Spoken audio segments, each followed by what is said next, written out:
Hey guys, what's going on? It's John from 16 Views. As you probably know, because you clicked on this video, the iPhone 16 event from Apple happened today. So I'm going to go through everything that was announced in this video, break it down, kind of give you guys the inside scoop of what exactly happened so you don't have to watch the hour and a half long keynote. So let's get into it. The very first thing they announced was the Apple Watch 10, and just letting you guys know, moving forward for this whole video, everything about this keynote was very much more software focused, and there's actually not a whole lot of hardware change. So just keep your expectations there, just letting you know. So for the Apple Watch 10, the big headlining feature was they increased the screen size, which is now the largest screen on any Apple Watch ever. So it's a big screen. They put it right up to the bezel, so basically the whole front of it is screen now. As well as now bringing back the titanium finishes, they also added a jet black colorway that I think looks really, really clean. If you remember with the iPhone 7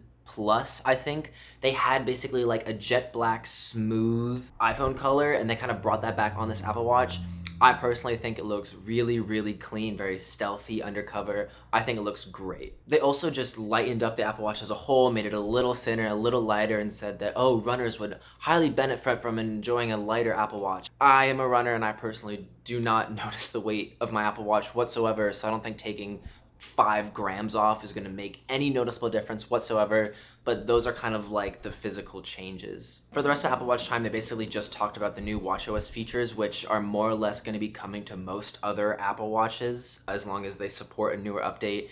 And this is all just like better tracking for various activities, more like app integration for like divers and swimmers, that sort of stuff. One new health monitoring feature that will be available on the 10 and the 9 is the ability to let you know if you may suffer from sleep apnea. It has a way of basically measuring irregular breaths and everything while you're sleeping. But just like how the watch gives you warning signs if your heart rate is too high or too low for a certain amount of time, or if you may suffer from atrial fibrillation, I think I said that right, it will now let you know if you may suffer from sleep apnea if you didn't already know, because apparently about 1 in 7, 1 in 8 people in the world suffer from it, and 80% of the people who have it go undiagnosed. So that is a nice feature. They said they've done countless scientific studies to have this approved by the FDA and everything.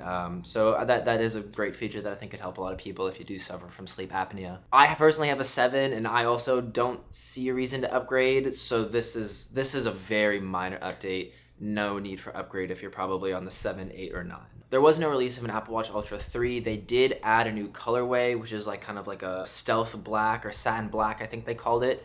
And I think it looks sick. Not that I will ever be getting an Apple Watch Ultra. I think $700 is so difficult to justify unless you are a professional diver, pro sprinter, super big into hiking.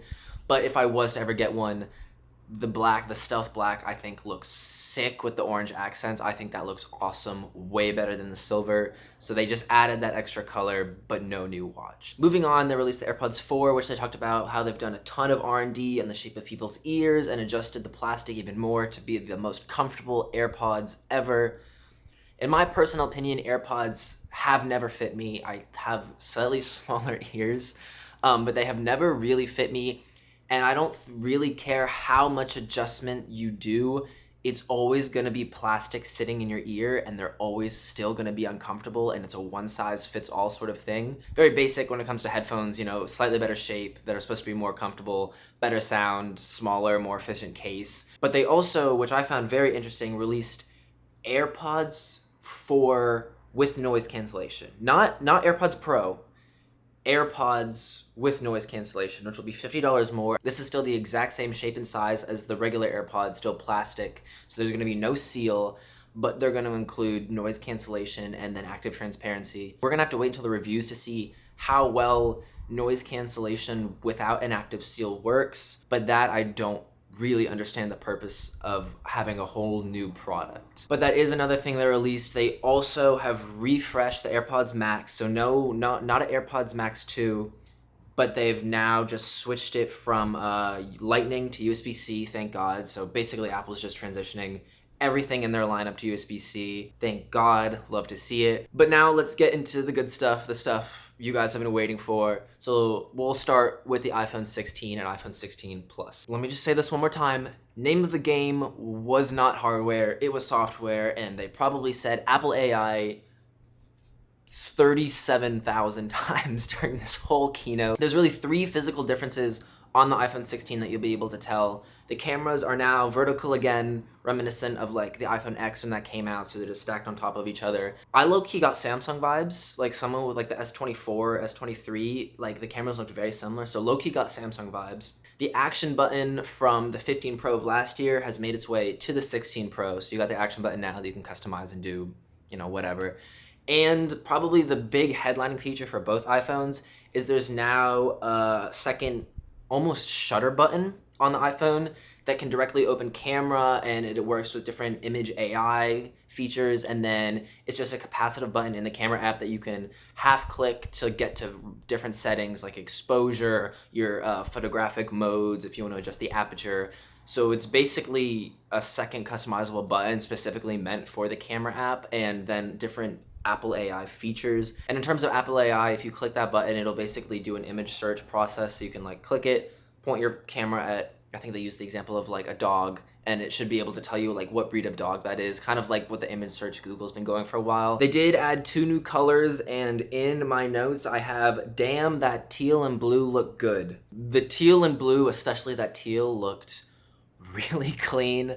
I usually get the Pro models of the phone specifically because the cameras are often better. So I really wish that teal would have came into the Pro models, because damn, it looks good. Like, that was probably the highlight of the whole keynote, seeing that teal. Like, I personally think it looks awesome. They released the new Apple A18 chip, and we're throwing out some pretty crazy numbers, like 30% faster than the last year's chip, which at this point, all chips are so fast. It's a 3nm process. So 30%, is it that much? Is it noticeable? It won't be. But it's future-proofed for a really long time if those numbers are actually accurate. That was basically all the updated things in the iPhone 16, and just, other random things were like the sensors, slightly bigger with a slightly wider aperture and slightly bigger pixels for better low light. Like very small differences that you expect to see, year after year. Apple AI was sprinkled through all of this, as I mentioned before, but it's only gonna work on iPhones 15 and 16 moving forward. Everything before it won't be able to run on those chips. So I personally will not be able to review it, so I'm actually not going to cover Apple AI a whole lot in this video, just because I'm not going to be able to review it. But basically, going to be AI sprinkled everywhere. Siri is supposed to be getting smarter, and they say that every year.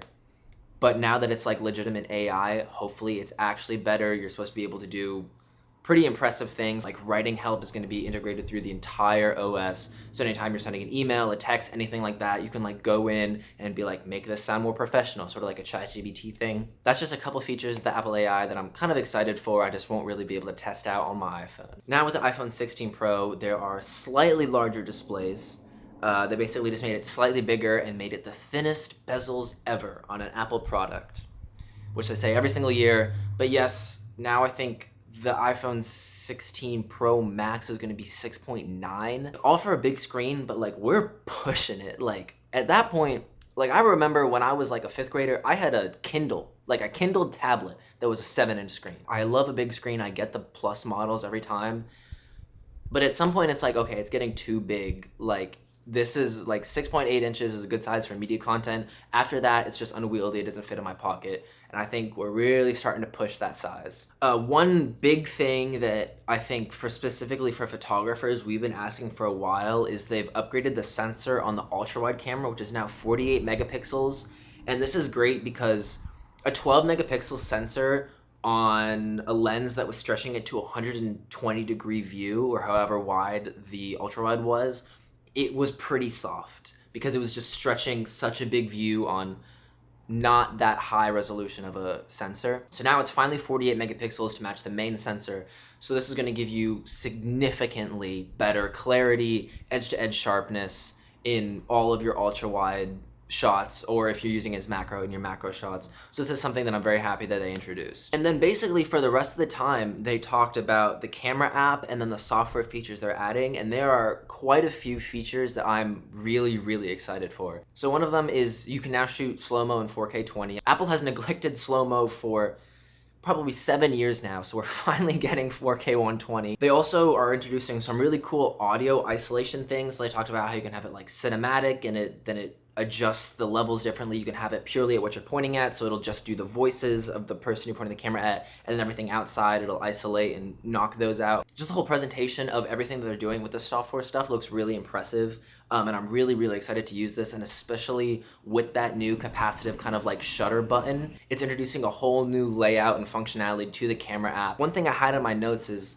the camera app is not only a camera app anymore. This is becoming like almost a full-fledged editor, how you can go in, you can adjust the type of like audio mixing it's doing with the audio it's capturing. You can adjust all these different frame rate things with slow-mo. And obviously this is slightly hardware limited, but this is a software thing. Outside of like the custom shutter button now enabling some just different software tricks and functionality things, this is all software that Apple's implementing. And I think this is gonna be really, really impressive. They showed basically a whole music video photo shoot from one of The Weeknd's new songs. I think I fully sat there with my jaw dropped. Like some of the footage they were showing, never ever would have thought that this was an iPhone. And I know they have millions and millions and millions of dollars of extra equipment like helping out the iPhone camera, but still the fact that even with some of that outside help, and it's still just an iPhone sensor putting out probably 10 or 12-bit log, like ridiculous the stuff that was coming out of it. And that's obviously literally the best case scenario, the best conditions you could possibly put it in. I was so impressed that this is what smartphone photography and videography is now. And obviously there's plenty more that they put out specifically in software things that iOS 18 will be adding in just a couple weeks, but this is kind of like the bullet points. These are the things that caught my eye, and I wanted to share them with you guys without making this video like 15 or 20 minutes. Name of the game, not hardware, but software. Normally we're accustomed to, if there's not a hardware change and it's very minor, then it's a small upgrade.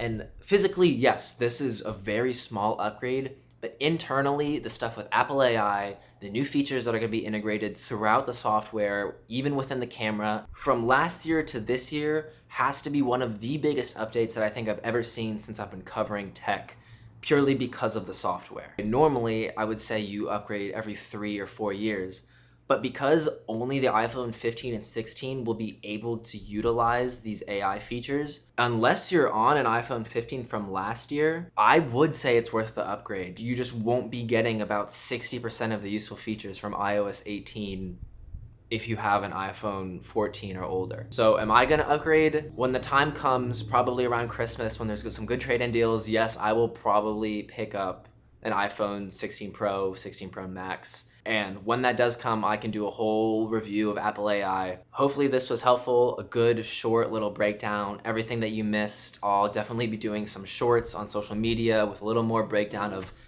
different things, different features. So be on the lookout for that. I'm John from 16 Views. I'll see you guys. Peace.